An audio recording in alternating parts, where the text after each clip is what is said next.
오늘은 우리가 성탄절을 기념하면서 감사하는 예배를 드리는 날입니다. 제가 짧지만 미국에서 몇 년 살아보니까 미국에서 그 사람들은 서로 성탄절에 선물을 주고받더라고요. 평소에 고마우면서도 고맙다는 말을 잘 하지 못했던 가족이나 이웃에게 크리스마스를 계기로 서로 선물을 주고받는 겁니다. 좋아 보이더라고요. 좋아 보였습니다. 고마움을 표현한다는 게 귀한 일이잖아요. 근데 가만히 보면 요즘은 선물에 감사가 많이 담기는 시대가 아닌 것 같습니다. 왜 그럴까 생각해 보면 아마 제일 큰 이유는 우리 모두 경제적으로 여유가 생겨서 그런 것 같습니다. 배고플 때 먹을 것이 없던 시절에는 먹을 것 작은 거 하나만 주어도 감사했었는데, 돈이 없이 가난할 때는 누가 정말 쌈짓돈 조금만 줘도 감사했었는데, 이제는 먹고 사는데 문제 없고 그거 나도 살 수 있는 돈이 있으니까 별로 고마운 생각이 안 드는 겁니다. 더 큰 이유는 우리가 서로 주고받는 선물에 희생이 들어가지 않기 때문이 아닐까, 그렇게 생각합니다. 사람은요, 희생이 들어간 선물을 받을 때 감격이 있거든요. 근데 요즘 우리가 주고받는 선물에는 희생이 많이 빠져 있습니다.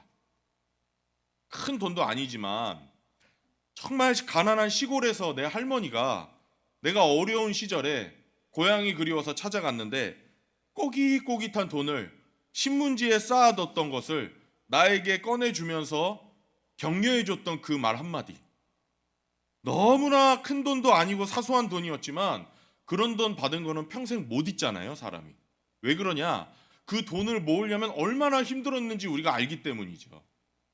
희생이 들어간 선물은 정말 귀합니다. 그런 면에서 크리스마스는 하나님의 엄청난 희생이 담겨 있는 선물을 우리가 기념하는 날입니다. 사람들은요, 크리스마스가 되면 바빠요. 왜 바쁘죠? 사람들이 크리스마스 되면 왜 바쁜 것 같으세요? 예수님 믿는 사람 말고요, 보통.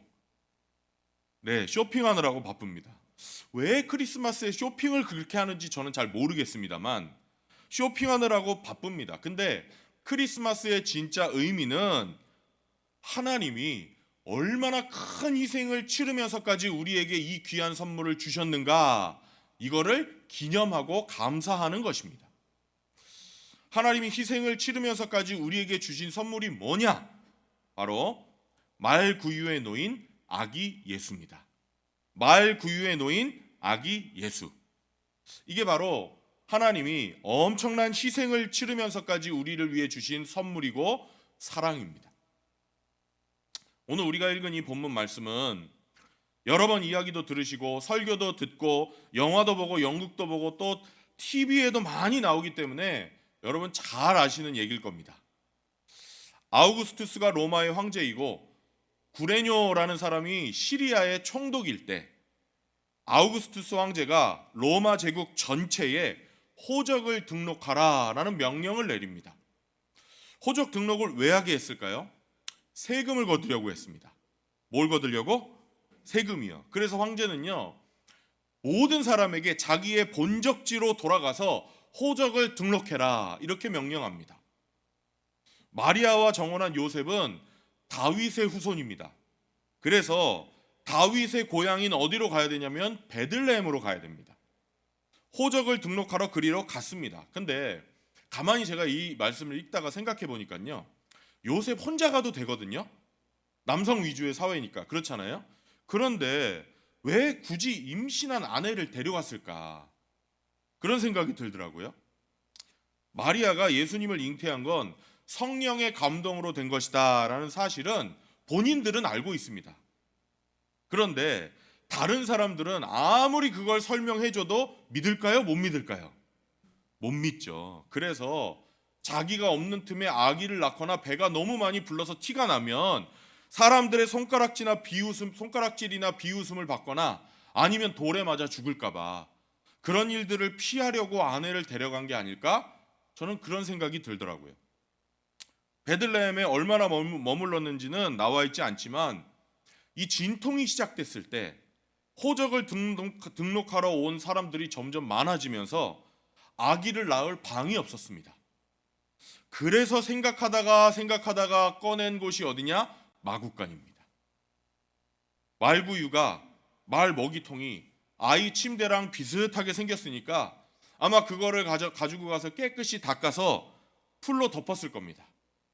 그리고 아기를 낳아서 포대기로 싸서 말구유에 눕혔습니다. 이게 오늘 본문 말씀의 내용입니다. 우리는 이 사건을 통해서 우리를 향한 하나님 사랑의 두 가지 면을 보게 되는데요. 그래서 오늘은 말구유에 담긴 사랑이라는 제목으로 짧게 두 가지를 생각하고 함께 은혜를 나누도록 하겠습니다. 첫째로 우리는 이 사건을 통해서 하나님 사랑의 능력을 봅니다. 따라서 하겠습니다. 하나님 사랑의 능력.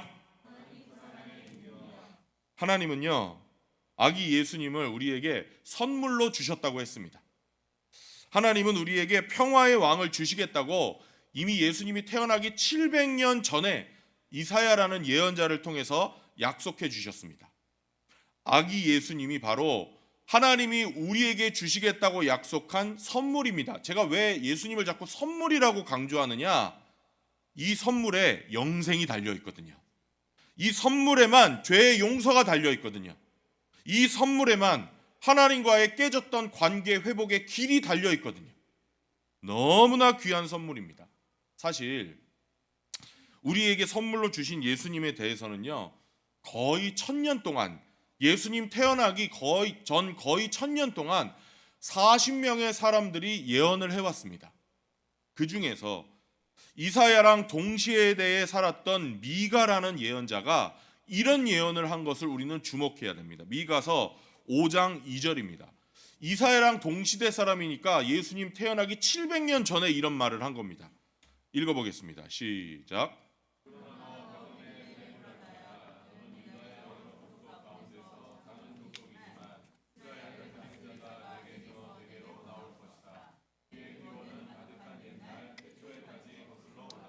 아멘. 베들레헴에서 예수님이 태어나실 것을 700년 전에 예언하는 겁니다. 하나님이신 예수님이 베들레헴에 태어날 것이다. 근데요, 예수님이 베들레헴에서 태어날 거라는 예언과 현실의 갭이 너무 큽니다. 왜? 예수님의 부모님은 어디에 살고 계세요? 어디 살고 계세요? 예, 북쪽에 살고 계세요. 갈릴리 지역에. 근데 예수님은 어디에 태어나셔야 돼요? 남쪽에 태어나셔야 돼요. 이게 하나님의 딜레마입니다. 이거를 어떻게 해야 될까? 약속하신 선물인 예수님은 예루살렘에서 얼마 떨어지지 않은 팔레스타인 땅의 남쪽 지역에서 태어나야 되는데 예수님의 부모는 북쪽 갈릴리 지방에 살고 있었던 겁니다. 이게 하나님의 딜레마예요. 그래서 하나님이 어떻게 하시느냐? 황제의 마음을 움직이십니다. 황제는 자기가 하나님의 뜻을 이루고 있다는 사실을 몰랐을 겁니다. 황제는 완전히 이기적인 자기의 목적에 따라서 호구조사를 해야 된다. 너희는 모두 다 각자 본적지에 돌아가서 호적을 등록해라. 이렇게 명령을 내렸습니다. 그런데 이건 황제 자신이 한 게 아니라 하나님이 역사하셨다는 것입니다. 하나님이 황제의 말 한마디로 온 세상을 움직이신 겁니다. 당시의 황제는요, 서구 문명을 지배하는 정말 최고의 군주예요. 자기 자신을 뭐라고 생각했냐면 신이라고 생각했어요. 황제들은 자기 자신을 하나님이라고 생각했습니다. 그런데 이런 사람 아우구스투스를 통해서 호적을 등록하라는 명령을 내리게 하시고 여기에 순응해서 요셉과 마리아가 남쪽으로 왔고, 남쪽으로 왔을 때 때마침 산통이 왔고, 그래서 베들레헴에서 아기를 낳게 되었던 것입니다.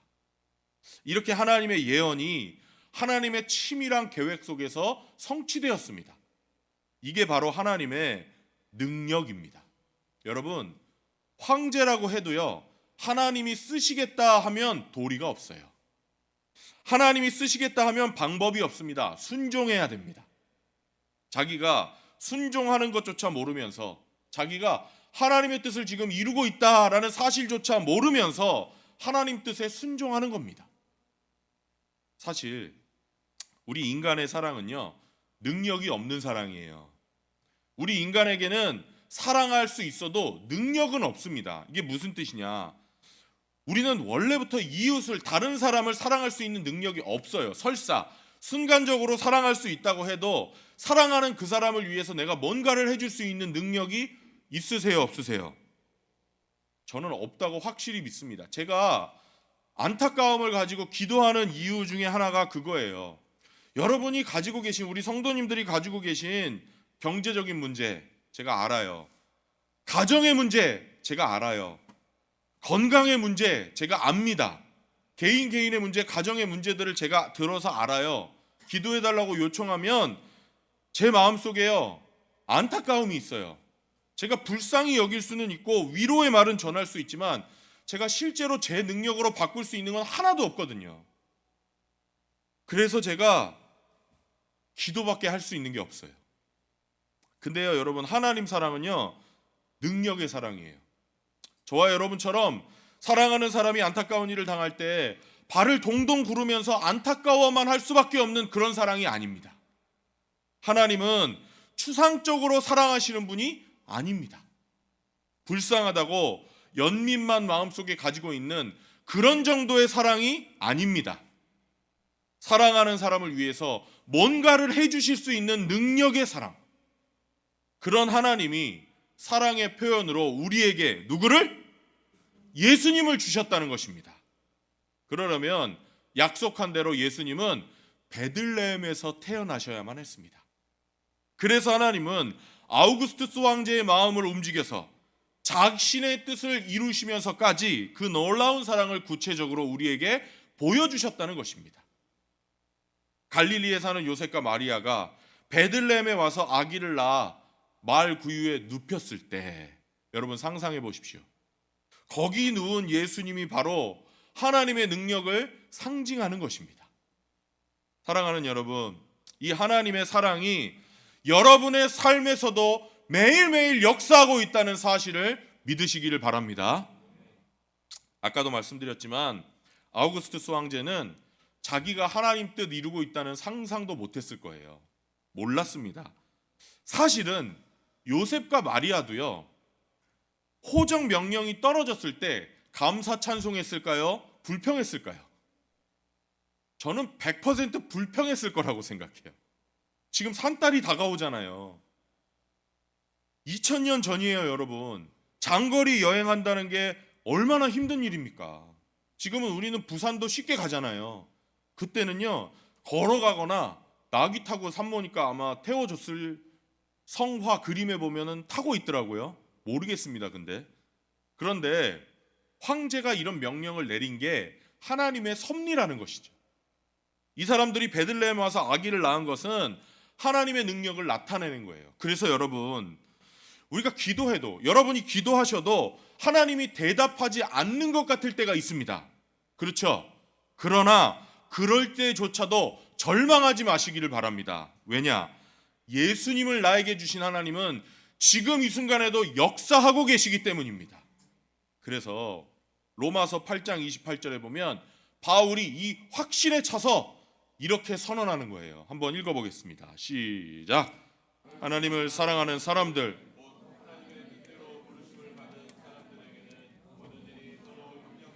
선을 이룬다. 여러분, 이 말씀 정말 위대한 말씀입니다. 다시 한번 읽어보겠습니다. 시작. 하나님을 사랑하는 사람들, 곧 하나님의 뜻대로 부르심을 받은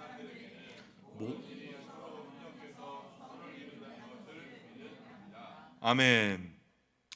우리 생각에는 이런 생각이 들 때가 많아요. 야, 이거 망했다. 이거 어떡하냐. 큰일 났다. 그런데 여러분에게 질문 드리겠습니다. 여러분은 하나님을 사랑하십니까?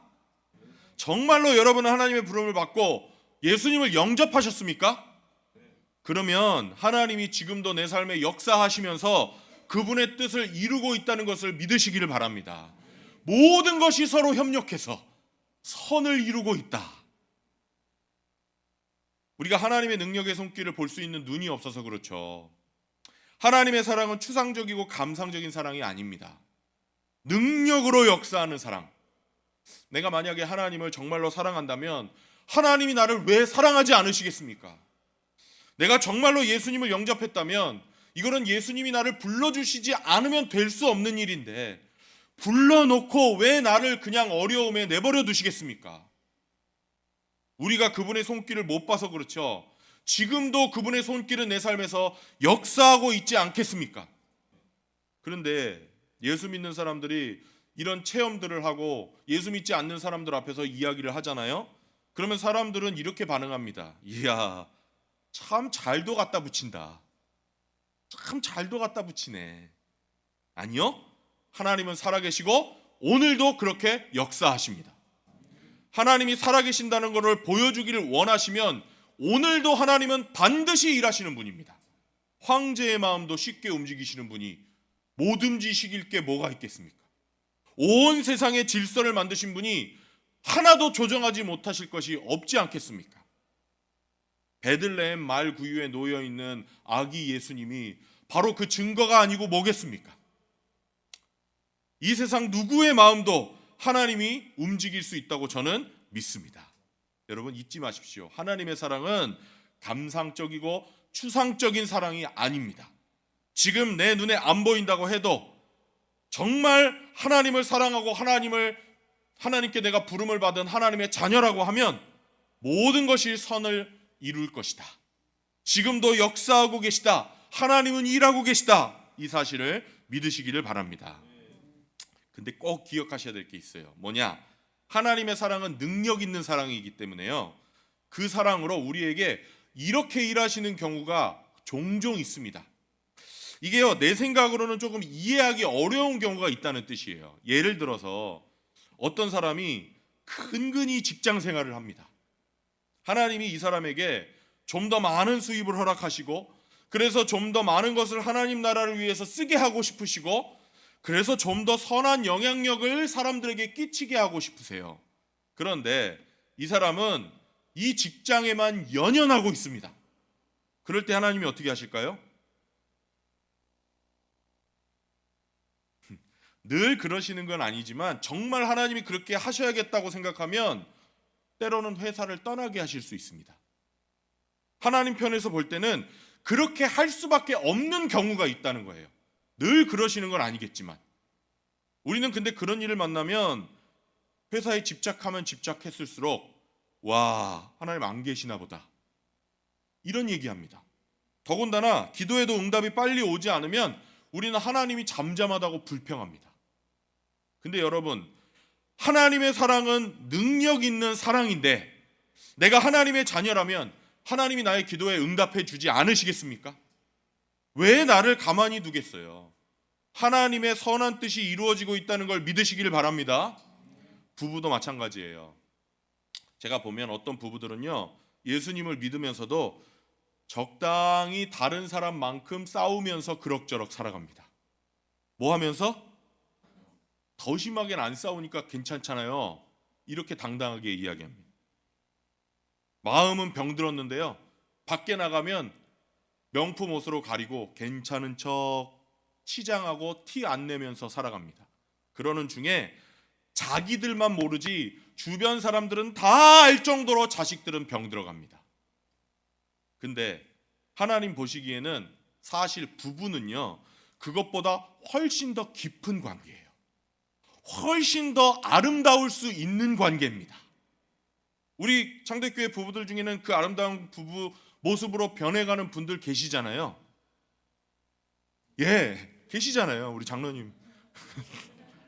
하나님은요, 부부의 삶을 통해서 계획이 있으세요. 뭐냐? 하나님의 사랑을 서로 체험하면서 주고받는 아름다운 관계가 되기를 바라세요. 그런데 그냥 남들처럼 적당히 싸우면서 살아가는 삶에 만족하면서 살고 있습니다. 또 하나님은요, 이 부부라는 존재를 통해서 사역의 팀으로 만들어주셔서 하고 싶은 사역이 있으세요. 근데 그냥 애들 키우는 것에만 만족하면서 살아가는 경우가 많이 있습니다. 그때 하나님이 어떻게 하시겠어요? 거기서 꼼짝도 하지 않는데 하나님의 뜻은 확실하다면 하나님이 문제를 허락하실 때가 있어요. 이게 하나님의 사랑은 능력이 있기 때문에 그래요. 우리에게는 문제가 너무 크지만 하나님에게는 아무것도 아니거든요, 문제가. 이걸 통해서 깨어나게 하시고 그러는 중에 자기의 약한 모습, 악한 모습, 추한 모습을 보게 하시고 그래서 사랑을 받을 때 그 사랑을 고마워할 줄 아는 사람으로 나를 바꿔주시고 볶고 부대끼고 그러는 중에 서로 깎이고 다듬어져서 하나님의 사랑을 실천하는 사람으로 변화시켜 가십니다. 정말 하나님이 원하는 부부로 만들어서 하나님의 일을 하게 하시려면 그 자족과 교만에서 벗어나게 하시려면 문제를 허락하는 수밖에 없는 경우가 있다는 거예요. 늘 그렇게 골탕 먹이듯이 하시는 게 아니라요. 성도님들, 하나님의 사랑은 입으로만 사랑이 아닙니다. 그래서 이렇게 하실 때가 있다는 거예요. 마음이 없어서가 아니라 능력이 없기 때문에 우리는 그렇게 입으로만 사랑할 때가 얼마나 많습니까? 우리는 기껏해야 할 수 있는 게 아무리 마음이 착해도요, 안타까워해주고 불쌍히 여기는 것밖에는 할 수 없어요. 그런데 하나님의 사랑은 능력 있는 사랑, 황제의 마음도 움직일 수 있는 사랑, 한번 원하시고 한번 정하셨으면 어떠한 방법을 통해서라도 이루실 수 있는 능력의 사랑. 베들레헴 마을 구유에 놓인 우리 예수님이 그 사랑의 증거인 줄로 믿으시기를 바랍니다. 둘째로 우리는 이 사건을 통해서 하나님 사랑의 깊이를 발견하게 됩니다. 마을 구유에 담긴 하나님 사랑의 깊이. 자, 두 번째는 제가 간단하게 질문으로 한번 정리해 보려고 하는데요. 여러분이 부모 입장에서 아기를 낳아서 마구간에서 낳아서 마을 구유에 눕혔다면 마음이 어떠실 것 같으세요? 어떠세요? 행복하세요? 아기를 낳아서 눕혀야 되니까 마을 구유에 눕힐 수밖에 없으니까 될 수 있는 대로 깨끗이 닦았겠죠. 지푸라기라도 깨끗한 걸 갖다 깔았겠죠.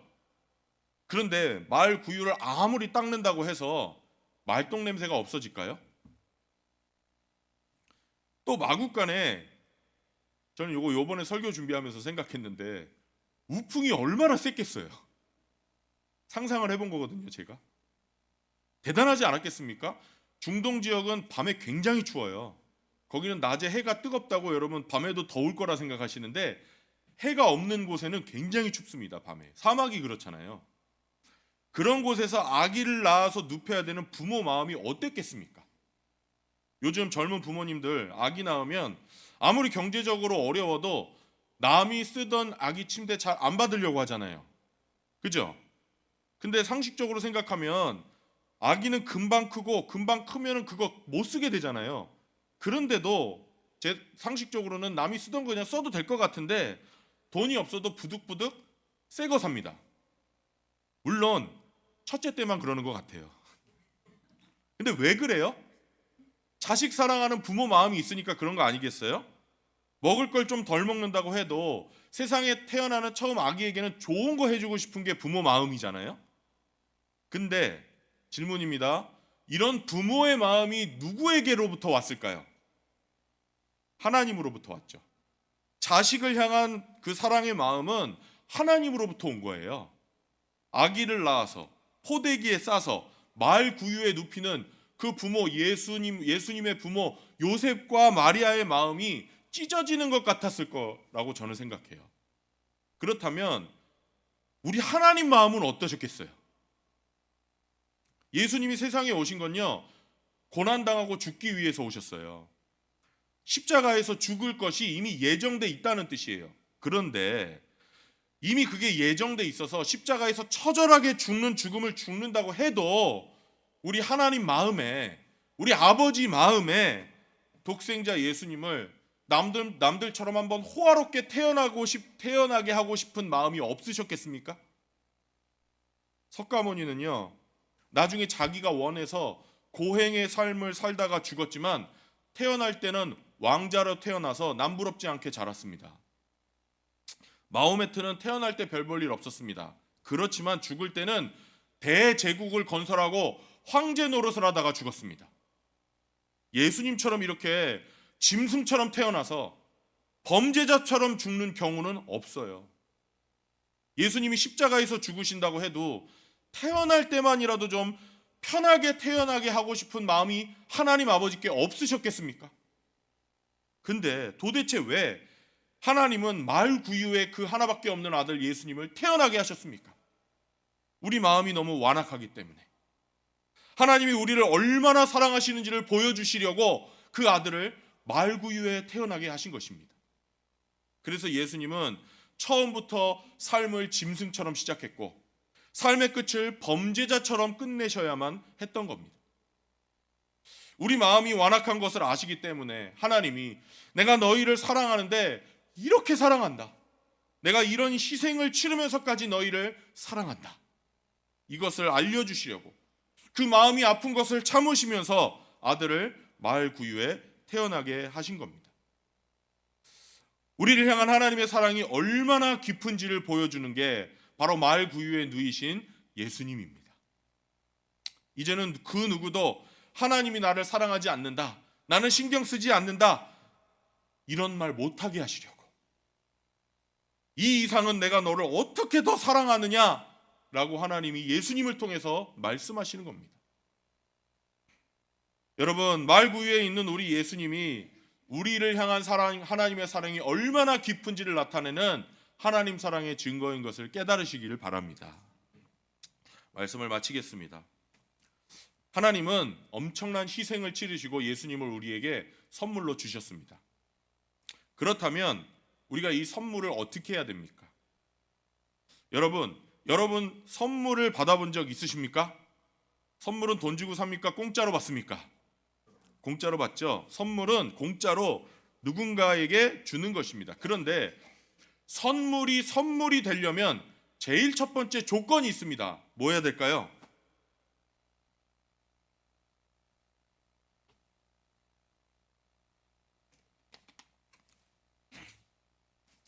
선물이 되려면 내가 뭐 해야 될까요?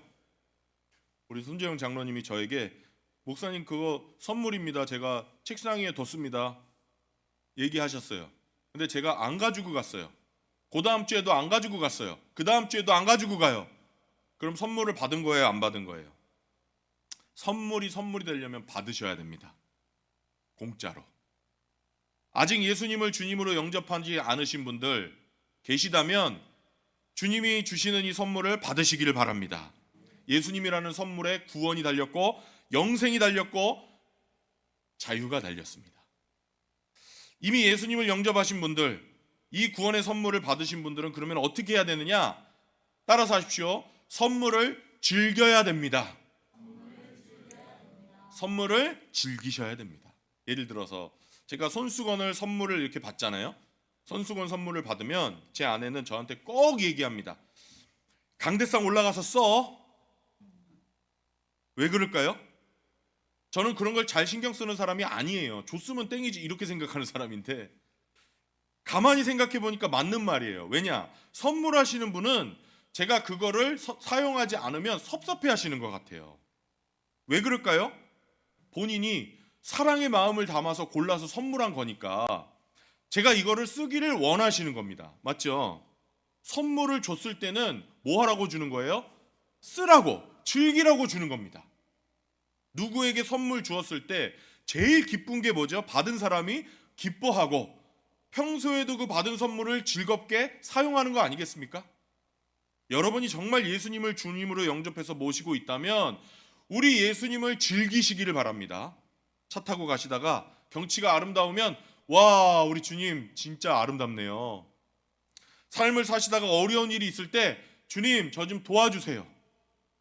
또 주님이 선한 길로 인도해 주시고 기도에 응답해 주시면 주님 감사합니다. 하나님이 우리에게 예수님을 선물로 주신 것은요, 즐기라고 주신 겁니다. 근데 많은 분들은 예수님을 주님으로 모시고도요, 일주일 동안 한 번도 생각 안 하고 전혀 관계없이 삽니다. 여러분, 성경을 읽으시고 열심히 기도에 참석하셔도 관계없이 살 수 있습니다. 이 정말 무서운 거예요. 그러다가 일주일에 한 번 교회에 와서 이렇게 하늘 한번 쳐다보면서 잘 계셨죠? 하고 돌아가는 겁니다. 그러면 어떻게 되느냐? 항상 죄책감 속에 살 수밖에 없어요. 하나님이 예수님을 우리에게 선물로 주신 건요, 죄책감 심어주려고 주신 게 아닙니다. 즐거워하고 즐기라고 주신 거예요. 아니, 예수 믿는 게 얼마나 좋아요. 아무 데서나 무릎 꿇고 기도할 수 있고요. 아무 데서나 우리 주님하고 대화할 수 있고, 지혜가 부족해서 구하면 즉시 지혜도 주시고. 자, 그러면 마지막으로 우리가 어떻게 예수님을 즐기느냐? 제가 여러 번 말씀드렸지만 다시 한번 말씀드려요. 우리 예수님은 인격이시기 때문에 그냥 사람에게 하듯이 하시면 됩니다. 사람에게. 처음에는요, 허공에 대고 하는 것 같지만, 그래서 좀 부담도 되지만, 자꾸 얘기하다 보면 어느 때 하나님의 임재가 느껴지실 겁니다. 주님, 너무 아름답네요 하다 보면 어느 날 주님이 내 마음속에 그렇지 하는 마음을 주실 때가 온다는 겁니다. 물론 훈련도 좀 필요해요. 어떤 훈련이냐? 정말 예수님을 즐기기를 원한다. 여러분 원하시죠? 원하시죠? 그러면 무엇보다 성경 읽으십시오. 뭘 읽으라? 성경 읽으세요. 성경이 우리 하나님의 말씀이거든요. 아니, 내가 뭘 알아야 즐기잖아요. 아무리 좋은 컴퓨터를 줘도 설명서 읽어보지 않으면 즐길 수 있어요? 즐기려면 자세히 알아야죠. 예수님이 누구신지 알아야 즐길 거 아닙니까? 그래서 성경 읽는 건요, 여러분 의무가 아니에요. 오해하지 마세요. 성경은 예수님을 즐길 수 있는 특권입니다. 많이도 말고요, 하루에 3장씩. 하루에 몇 장? 주 5일만. 주 며칠? 6일 읽지 마세요. 그러면 여러분 삶이 달라지실 거예요. 또 예수님 즐기려면 기도해야 돼요. 기도. 많은 분들이 기도를 내가 뭔가 중얼중얼 하나님께 요청하는 것만 기도라고 생각하세요. 근데 그거 아니에요. 기도는요, 내가 하나님을, 우리 예수님을 즐거워하고 즐기는 시간이에요. 찬양도 할 수 있고요, 기도 시간에. 마음속에 어려움이 있을 땐 하소연할 수 있어요. 푸념할 수 있어요. 주님, 마음이 요즘 너무 힘들어요. 또 문제가 있을 땐 부탁도 할 수 있어요. 마음속에 감사가 떠오르면 감사도 할 수 있어요. 그게 기도입니다. 또 잘못한 것을 생각나게 하시면 회개도 할 수 있고요. 이렇게 하나님과의 사귐을 가지려면 적어도, 제 생각에는 적어도 하루에 20분 이상은 기도하셔야 됩니다. 몇 분? 20분이요. 이렇게 하루에 성경 3장 정도 읽고 20분 정도 기도하는 생활을 일주일에 5일만 해보십시오. 하나님이 선물로 주신 예수님을 우리 정말 남은 평생 마음껏 즐기면서 살아가게 될 줄로 믿습니다. 그래서 내년 성탄절에는요, 이런 고백이 많았으면 좋겠어요. 목사님, 나 이제 예수님 영접했습니다. 작년에 멀뚱멀뚱 앉아 있었는데 나 이제는 예수님을 인정합니다. 그분이 나의 구주와 주님이십니다. 또 이미 예수님 믿는 분들은 목사님, 나 이제는 예수님 체험하면서 살고 있습니다. 작년에 얘기했던, 자꾸 주님께 고백하라고 했던 고백을 실천해 보니 주님을 내 삶에서 체험할 수 있게 되었습니다. 이런 고백이 내년 성탄절에는 많이 있는 그런 은혜를 하나님이 우리에게 주시기를 간절히 바랍니다. 우리 다 같이 기도하고 마치겠습니다.